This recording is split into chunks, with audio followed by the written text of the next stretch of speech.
Hello and welcome back to गाड़ीवाड़ी.com। दोस्तों, मैं हूं आपका होस्ट गौरव यादव और लेकर आया हूं एक और डिटेल्ड रेंज टेस्ट। और इस बार हम ड्राइव कर रहे हैं महिंद्रा की XEV 9S। ये एक 7 सीटर इंडिया की पहली इलेक्ट्रिक एसयूवी है जो रियर व्हील ड्राइव कॉन्फ़िगरेशन के साथ में आती है। 3 बैटरी पैक मिलेंगे इसके अंदर, 59, 70 और 79 किलोवाट आवर्स। और ये है 79 किलोवाट आवर्स का top of the line variant, जिसकी कीमत है लगभग 29,45,000 रुपए एक्स शोरूम। लेकर जा रहा हूं इसको मैं मुंबई से दिल्ली की ओर। ओडो है गाड़ी का, 988 किलोमीटर ट्रिप ए को हमने 0 कर दिया है और गाड़ी को फुल चार्ज हमने कर लिया है 100%। 988 किलोमीटर पे ओडो है, ठीक है जी। और यहाँ पर अब हमें जाना है 1389 किलोमीटर्स मुंबई से दिल्ली। 3 स्क्रीन हैं, 1, 2, 3 जो आपको यहाँ पर दिख रही हैं। उसके अलावा यहाँ पर एम्बिएंट लाइटिंग है काफ़ी बेहतरीन, यहाँ नीचे की साइड भी है। तो इंटीरियर तो काफ़ी ज़बरदस्त यहाँ पर मिला है गाड़ी को। वहीं पर अगर हम बात करें तो एक आपको यहाँ पे दिखाई देने वाला है हेड अप डिस्प्ले, ये वाला। तो 4 स्क्रीन हो गई बेसिकली। यहाँ पर आपको क्या क्या इन्फो दिख जाएगी, यहाँ पर आपको सारी इन्फो दिख रही है। कितनी रेंज है, किस स्पीड में गाड़ी चल रही है, किस तरफ जाना है, नेविगेशन, कितने मीटर के बाद मुड़ना है, ये सारी डिटेल्स आपको यहाँ पर मिलने वाली हैं इसके हेड अप डिस्प्ले के अंदर। तो चलिए शुरू करते हैं ड्राइव को। सो गाइस, अब हम गाड़ी को लेकर निकल चुके हैं। गाड़ी को फुल चार्ज हमने कर लिया है और अब हम मुंबई से बाहर निकल रहे हैं। और जैसे ही आप इस गाड़ी को ड्राइव करना चालू करेंगे ना, आप एक चीज़ जरूर नोटिस करने वाले हैं शुरुआत में ही। और वो आमतौर पर आपको नोटिस होगा जब आप इसको सिटी ट्रैफिक के अंदर, भीड़ भाड़ वाले एरिया के अंदर चला रहे होंगे। केबिन बिल्कुल साइलेंट है। इलेक्ट्रिक गाड़ियाँ वैसे साइलेंट होती हैं क्योंकि उसमें इंजन नहीं होता तो अंदर आवाज़ ही नहीं है। बट यहाँ पर रोड नॉइस भी, जो आमतौर पर ट्रैफिक का जो नॉइस आपको सुनाई देता है केबिन के अंदर, वो भी सुनाई नहीं दे रहा है। कारण क्या है? कारण है कि इसके अंदर आए हैं अकूस्टिक ग्लासेस। ये जो ग्लास आप देख रहे हैं ना, चारों विंडो के और आई गेस फ्रंट वाला भी, ये अकूस्टिक है। ये काफ़ी हद तक नॉइस को यहाँ पर रिड्यूस कर देता है। यूवी कट भी हैं। चलो वो तो हम धूप में देख ही लेंगे जब दिन में चलाएंगे इस गाड़ी को। अभी रात के लगभग 2:15 बज चुके हैं और हम मुंबई से बाहर निकल रहे हैं टूवर्ड्स गुजरात। तो ये सबसे पहली चीज़ मैंने नोटिस की है। और ये ड्राइव लगभग 24 आवर्स के आसपास की रहने वाली है, चार्जिंग समय मिलाकर मैं बात कर रहा हूँ। बाकी तो देखते हैं कब पहुँचेंगे हम इस गाड़ी को लेकर दिल्ली, गुड़गांव। अच्छा, दूसरी चीज़ आप नोटिस करेंगे कि जिस तरह की पैच के ऊपर मैं गाड़ी को ड्राइव कर रहा हूँ ना, ये रोड वैसे तो गड्ढे तो नहीं है इसके ऊपर, पर बड़ा उबड़ खाबड़ सा है। जैसे मेल्ट होके ऊपर वो बार बार वो जो पैचेस बन जाते हैं ना, वैसा है।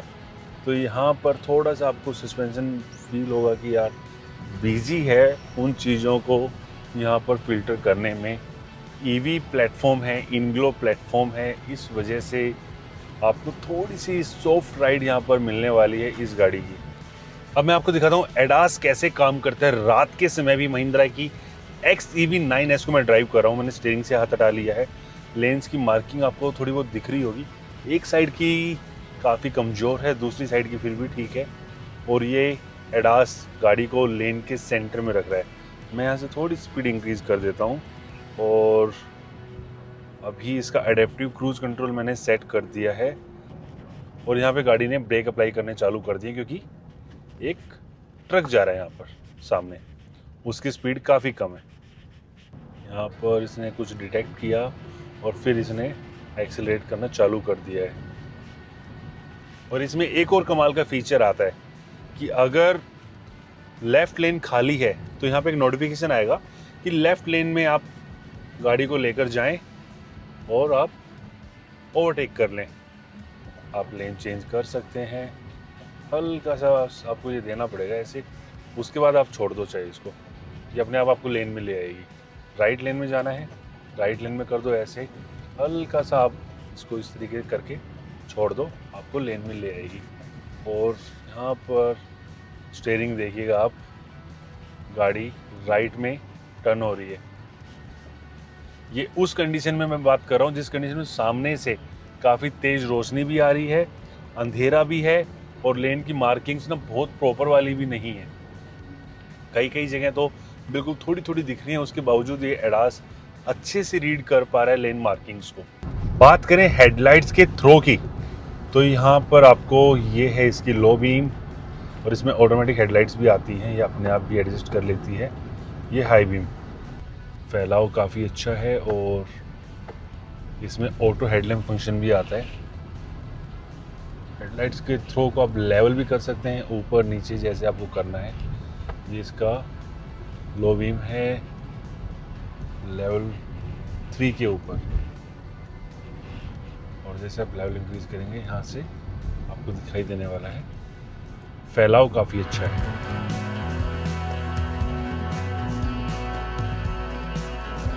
सो ड्राइव करते करते इस सफ़र की पहली मॉर्निंग हो गई है और गाड़ी चल गई है 206 किलोमीटर। 2 बजे के आसपास हमने ड्राइव चालू की थी और 2 घंटे के आसपास का हमने एक ब्रेक भी लिया है। अर्ली मॉर्निंग 4:30 के आसपास हम एक रेस्ट के लिए रुके थे और अब बढ़िया से यहाँ पर सनलाइट आ गई है, दिन हो गया है और इस ड्राइव की पहली आपको जो सनराइज़ है वो भी दिखाई देने वाली है मेरे बैकग्राउंड के अंदर। और अभी तक का सफ़र काफ़ी बेहतरीन रहा है। यहाँ पर एंटरटेनमेंट का पैकेज इतना ज़बरदस्त है, म्यूज़िक सिस्टम की जो क्वालिटी है, साउंड क्वालिटी है वो काफ़ी ज़बरदस्त है कि आप बोर नहीं होने वाले लंबी ड्राइव के ऊपर। हाँ, 2-3 छोटी छोटी कमियाँ जो मुझे लगी हैं वो आप कहीं ना कहीं सीटिंग से रिलेटेड मैं बोल सकता हूँ कि सीट वैसे तो कंफर्टेबल है बट वो बकेट वाली फील नहीं है, बिल्कुल फ्लैट से सीट्स हैं। वो एक बकेट वाली फील होती है ना जिसके अंदर आपको लगता है कि गाड़ी ने आपको होल्ड कर रखा है, वो वाली फील आपको यहाँ पर नहीं आएगी XEV 9S की इस सीट्स के साथ में। हालांकि सीट्स की साइज़ काफ़ी बड़ी है और कंफर्ट काफ़ी अच्छा है, लाइक कुशनिंग वगैरह काफ़ी अच्छी है, बट वो बकेट वाली फील होती ना तो और थोड़ा सा बेटर रहता। सीट्स के बाद में दूसरी जो मुझे कमी लगी है गाड़ी के अंदर, हो सकता है कि मैं अकेला ड्राइव कर रहा हूँ इसलिए वो मुझे फील हो रही हो, जब 3 या 4 लोग बैठेंगे तो शायद वो कमी आप लोगों के सामने ना आए। अब वो कमी क्या फील हुई है, वो हुई है इसकी राइड के साथ में। ज़्यादा सॉफ्टर साइड है, लगातार अगर रोड हल्का से ऊपर नीचे है ना तो पूरे रास्ते झुलाती हुई लेकर आई है मुझे। इतना सॉफ्ट सस्पेंशन है पीछे वाला और ऐसा लग रहा है कि जैसे मैं किसी पानी के अंदर, किसी नाव के अंदर बैठा हूँ। मतलब एक स्टेबल राइड मुझे ऑफर नहीं करी है गाड़ी ने।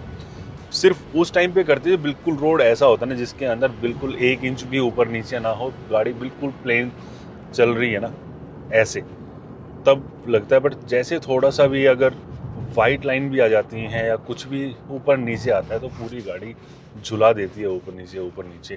तो वहाँ पर थोड़ा सा लग रहा है कि यार ज़्यादा सॉफ्टर साइड है राइड और काफ़ी बिजी रहते हैं। रियर सस्पेंशन तो काफ़ी बिजी है, बार बार झूले की तरह चल रही है गाड़ी। और स्टीयरिंग की अगर मैं बात करूँ तो शुरुआत में तो ऐसे लग रहा था जैसे आप गाड़ी को ऑन करेंगे ना बिल्कुल ऐसे लाइट हो जाता है, बिल्कुल जैसे कोई जान ही ना हो स्टीयरिंग के अंदर, ज़्यादा लाइफलेस सा फील होने वाला है। बट जैसे आप एक 40-50 की स्पीड क्रॉस कर लेंगे तब इसके अंदर एक वेट ऐड हो जाता है। अभी मैं ड्राइव कर रहा हूँ इसको तकरीबन 80 के आसपास की स्पीड पर।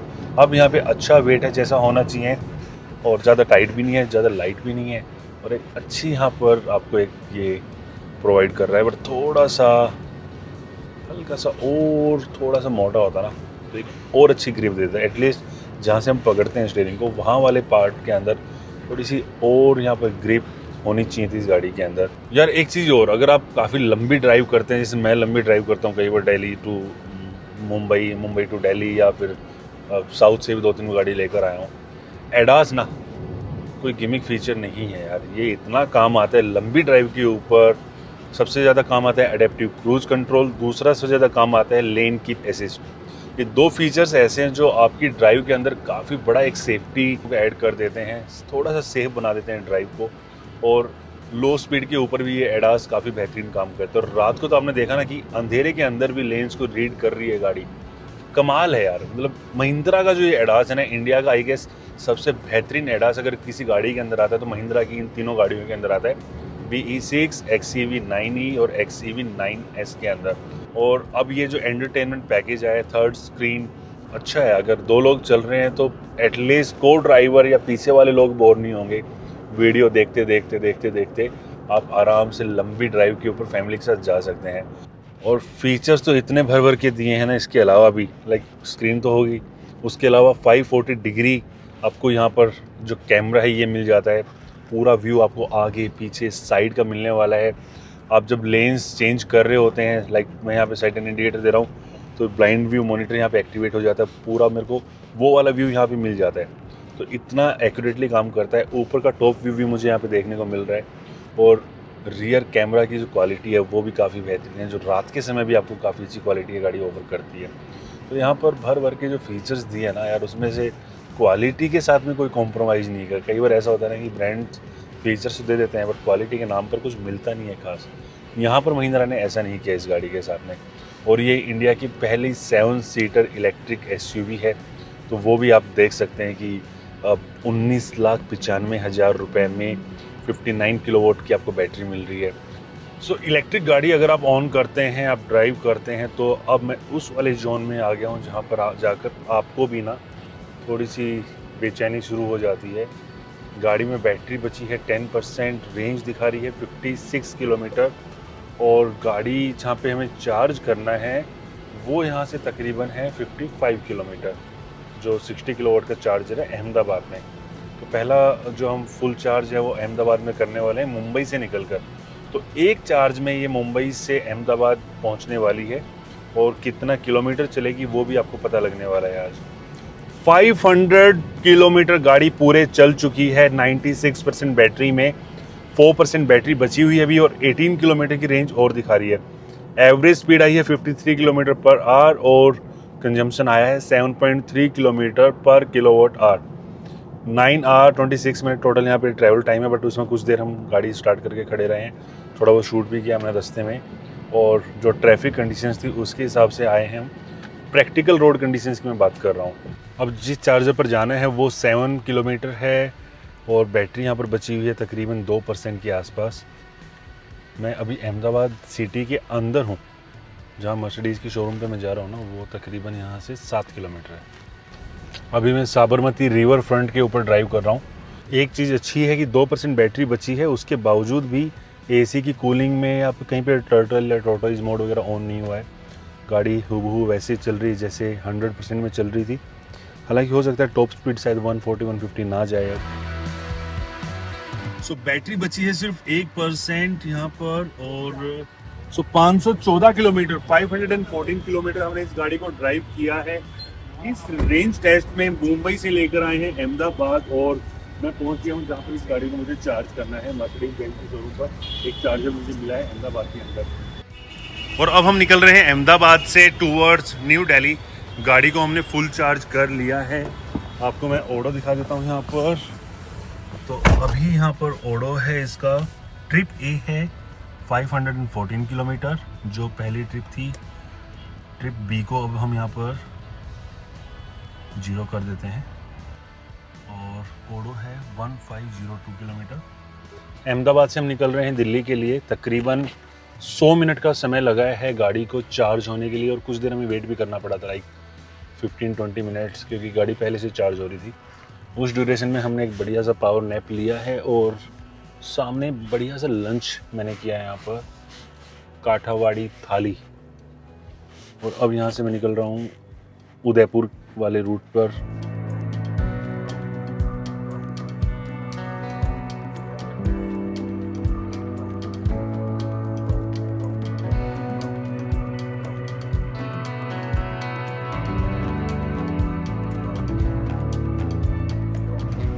गाड़ी यहाँ पर चल गई है 448.7 किलोमीटर और 23 किलोमीटर की और रेंज है, मतलब 470 किलोमीटर चली है।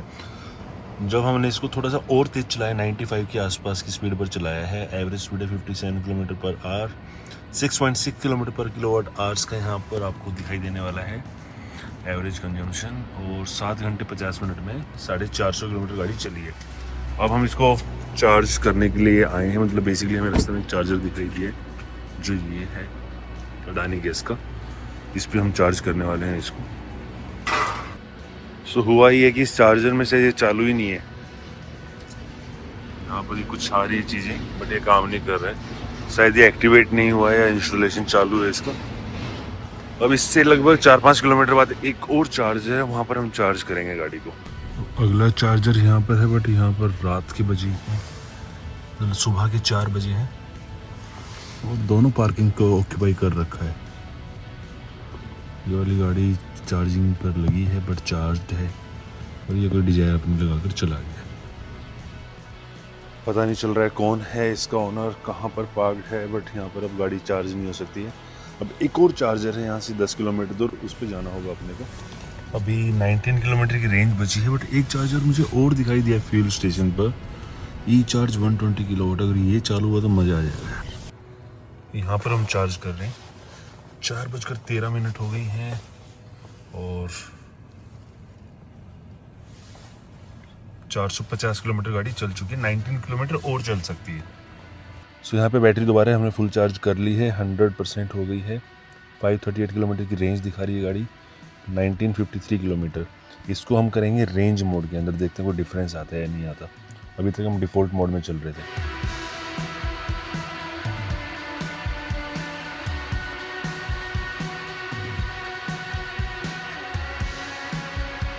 अब ये अपडेट है, जहाँ पे मुझे जाना है वो है 153 किलोमीटर गुड़गांव में, और गाड़ी में बैटरी जो है वो है सिर्फ 90 किलोमीटर की। मैं हूँ अभी दिल्ली मुंबई एक्सप्रेस वे पर, और यहाँ पर चार्जर्स बहुत ज़्यादा नहीं है, सिर्फ एक चार्जर है जाते समय और एक है आते समय बीच में। अभी इस पर गाड़ी चार्ज हो रही है, यहाँ पे भी गाड़ी चार्ज होगी। इसके चार्ज होने के बाद अपनी गाड़ी चार्ज होगी। 356 किलोमीटर मैंने चलाया 4 घंटे 20 मिनट में। 82 किलोमीटर पर आवर की एवरेज स्पीड है, और यहाँ पर जो एवरेज कंजम्पशन आई है ना, वो आई है 6.2 किलोमीटर पर किलोवाट। 282 bhp की पावर, 380 Nm का टॉर्क, और 0 to 100 की स्पीड लगभग 7 सेकंड के आसपास में गाड़ी पकड़ लेती है। तो इलेक्ट्रिक गाड़ियों में ना बहुत ज़्यादा है नहीं कुछ बात करने के लिए परफॉर्मेंस में। सारी गाड़ियाँ भगती हैं, पंजा दबाते ही उड़ती हैं। 7 सेकंड में 0 to 100 की स्पीड ये गाड़ी पकड़ लेती है। ड्राइविंग डायनामिक्स की बात कर लेते हैं। ब्रेक्स भी अच्छे हैं गाड़ी के। बॉडी रोल आपको हालांकि फील होगा, बड़ी गाड़ी है, लंबी गाड़ी है, होने वाला है। एक चीज़ और ड्राइविंग डायनामिक्स के अंदर कि इसका टर्निंग डायमीटर सबसे कम है सेगमेंट का, क्रेटा सेल्टोस से भी कम है। बिल्कुल आप खड़े टर्न के ऊपर गाड़ी को घुमा सकते हैं, बट उसमें आपको एक चीज़ फील होने वाली है कि कहीं ना आउटर साइड का जो टायर है वो थोड़ा सा खींच रहा है। वो एक्यूरेटली जैसे घुमाते हैं वैसे नहीं घूम रहा, वो थोड़ा सा स्किट हो रहा है। होने को क्या दिक्कत, अगर आपका टर्निंग डायमीटर कम हो रहा है, आप ट्रैफिक कंडीशंस के अंदर या भीड़ भाड़ वाले एरिया में आराम से गाड़ी को यूटर्न ले पा रहे हैं, तो थोड़ा बहुत घिस जाने में क्या बुराई है। तो 1474 किलोमीटर हमने इस गाड़ी को ड्राइव किया है इस रेंज टेस्ट के लिए। मुंबई से हम लेकर आए हैं, और अगर मैं आपको यहाँ पर ओडोमीटर दिखाऊं गाड़ी का, तो ये है यहाँ पर 1474 किलोमीटर्स, 24 आवर एंड 56 मिनट का यहाँ पर गाड़ी दिखा रही है मुझे ड्राइविंग टाइम, और 6.7 किलोमीटर पर किलोवाट आवर्स का, जो मुझे लगता है थोड़ा सा गलत हो सकता है। ये वाला उतना एक्यूरेटली ये मुझे दिखा नहीं रहा है। 59 किलोमीटर पर आवर की एवरेज स्पीड निकल कर आई है इस ट्रिप की, जिसमें हमने गाड़ी को लगातार चलाया है और 3 अलग अलग तरीके से हमने गाड़ी को चलाया है। पहला जो चार्ज हमने किया था, मुंबई में फुल चार्ज लेकर निकले थे, पहला चार्ज हमने किया था इसका अहमदाबाद में। 514 किलोमीटर गाड़ी चली थी, 100% से सिर्फ 1% बैटरी बची हुई थी, और लगभग 5-6 किलोमीटर की रेंज और दिखा रही थी। 520 किलोमीटर के आसपास की रेंज इसने हमें पहले चार्ज के अंदर दी, जिसमें ओल्ड मुंबई एक्सप्रेसवे के ऊपर हमने गाड़ी को ड्राइव किया, जहाँ पे एवरेज स्पीड रखना काफ़ी मुश्किल था। 51-52 के आसपास की एवरेज स्पीड निकल कर आई थी उस ट्रिप की। सेकंड जब हम अहमदाबाद से निकले 100% वापस चार्ज करने के बाद, तो दोबारा हमने गाड़ी को चार्ज किया है भीलवाड़ा के आसपास आकर। 474 किलोमीटर के आसपास की टोटल रेंज, जिसमें 450 किलोमीटर गाड़ी को हमने चलाया, और लगभग 20-22 किलोमीटर के आसपास की और रेंज इसमें बची हुई थी। उसमें स्पीड थोड़ी सी हमने ज़्यादा इंक्रीज़ करी, 90 के आसपास की स्पीड में ड्राइव किया था। 58-59 किलोमीटर पर आवर की आसपास की एवरेज स्पीड उस वाली ट्रिप की आई थी। तीसरा चार्ज हमने करना था गुड़गांव, जहाँ पर अभी हम पहुँचे हैं, बट बीच में हमने एक टॉपअप ले लिया लंच के टाइम पर। थोड़ा सा रेंज मुझे लग रहा था कम है, पहुँच नहीं पाऊँगा, तो 17.5 किलोवाट आवर्स के आसपास का एक टॉपअप हमने वो लिया है। तो अगर आप मुझसे पूछेंगे कि टोटल कितनी एनर्जी इसने कंज्यूम की है, तो 176 किलोवाट आवर्स की यहाँ टोटल यूनिट्स लगी हैं, मतलब टोटल जो इसने यूज़ किया है मुंबई से गुड़गांव पहुँचने में, और अभी 9% के आसपास बैटरी बची हुई है यहाँ पर। तो उस हिसाब से आप अगर घर पर चार्ज करेंगे इतने किलोमीटर चलाने के लिए, तो 1200 रुपये में आप 1475 किलोमीटर गाड़ी को ड्राइव कर सकते हैं। बट मैंने पे किया है लगभग 30 रुपीज़ पर किलोवाट आवर जो यूनिट का चार्ज था कमर्शियल चार्जर के ऊपर, तो लगभग 5300 रुपये के आसपास का टोटल खर्चा आया है। सबसे पहले तो आपको यहाँ पे वेंटिलेशन ऑप्शन मिल गया है, वेंटिलेशन फीचर आ गया है, आप देखेंगे बटन वगैरह यहाँ पे इसमें दे रखा है, 3 स्टेप में आप एडजस्ट कर सकते हैं। दूसरा कमाल की चीज़ है, पीछे आपको कर्टेंस मिल जाते हैं, यहाँ पर एक लाइट ऊपर दे रखी है, ठीक है, ये वाला सॉफ्ट टच रखा है, काफ़ी बेहतरीन क्वालिटी के साथ में, अच्छे डोर हैंडल्स हैं, हार्मन कॉर्डन के यहाँ स्पीकर्स हैं। मेरी हाइट 6 फीट 1 इंच है। यहाँ पे अच्छा आपको हेडरूम मिल रहा है सनरूफ होने के बावजूद। सनरूफ काफ़ी पीछे तक है इस गाड़ी के अंदर, जो आपको यहाँ पर दिखाई देगा। अगर मैं इसको ओपन करूँ पूरी को, तो इस तरीके से यहाँ पे सनरूफ है जो बिल्कुल आपको ऊपर तक का व्यू दे रही है। ये अच्छा है। अच्छा, सीट्स को आप यहाँ पे 2 स्टेप में एडजस्ट कर सकते हैं इस तरीके से, 1 2। ये रिक्लाइन हो गई। यहाँ पर आर्मरेस्ट यहाँ पर भी दे रखी है, AC vents, wireless mobile charging. उसके अलावा एक कमाल का फीचर है जिसमें आप सीट को यहीं से आगे पीछे भेज सकते हैं इस तरीके से। यहाँ पे अपने डिवाइस लगा सकते हैं 2 65 वोल्ट का यहाँ पे आपको चार्जर मिलने वाला है। और एक और चीज़ अच्छी हुई है इस गाड़ी के अंदर कि आप इस सीट को ना इस तरीके से आगे पीछे स्लाइड कर सकते हैं, इस सीट को भी कर सकते हैं। जो एक कमी थी पहले महिंद्रा XUV 700 के अंदर की, ये वाली सीट स्लाइड नहीं होती थी। कर्टन वर्टन के बाद में पूरा अच्छा माहौल मिलने वाला है। और यहाँ से अगर आप फ्रंट देखेंगे तो इस सीट से तो बिल्कुल प्रॉपर वो वाली स्क्रीन मुझे दिखाई दे रही है, 3rd स्क्रीन यहाँ से दिखाई दे रही है। अगर मैं यहाँ बैठा हूँ तो यहाँ से मैं आराम से उस स्क्रीन को एंजॉय करने वाला हूँ। मैच वगैरह या कोई भी अगर कंटेंट चल रहा है तो वो मैं यहाँ से एक्सेस कर सकता हूँ। तो ये बेहतरीन चीज़ है। और इंटीरियर लेआउट तो बिल्कुल लग्जरी कार वाला है। तो कैसा लगा आपको ये वीडियो, कैसा लगा आपको ये रेंज टेस्ट, कमेंट करके ज़रूर बताइएगा। बाकी गाड़ी जिस प्राइस में आई है 19,95,000 में, काफ़ी अच्छी कीमत है। सिटी में अगर आप ड्राइव करने वाले हैं तो आपको कभी भी इस तरह की दिक्कत नहीं होगी चार्जिंग वाली, अगर आपके घर पे चार्जर लगा हुआ है। मैं खुद एक EV6 ओनर हूँ, लगभग 18,000 किलोमीटर उस गाड़ी को ड्राइव कर चुका हूँ। और उस 18,000 किलोमीटर में सिर्फ 3 बार मैंने उसको बाहर कमर्शियल चार्जर के ऊपर गाड़ी को चार्ज किया है। तो ये था मेरा इस गाड़ी का एक रेंज टेस्ट वीडियो। अच्छा लगा तो प्लीज़ लाइक कमेंट कर दीजिएगा। कुछ और पूछना चाहते हैं इस गाड़ी से रिलेटेड तो आप वो भी कमेंट कर सकते हैं। मैं आपको शॉर्ट्स या रील्स के माध्यम से उनका जवाब देने की कोशिश करूँगा। लेता है आपका होस्ट गौरव यादव इस वीडियो में यहीं विदा। मिलता है एक और वीडियो के साथ बहुत जल्द। धन्यवाद दोस्तों।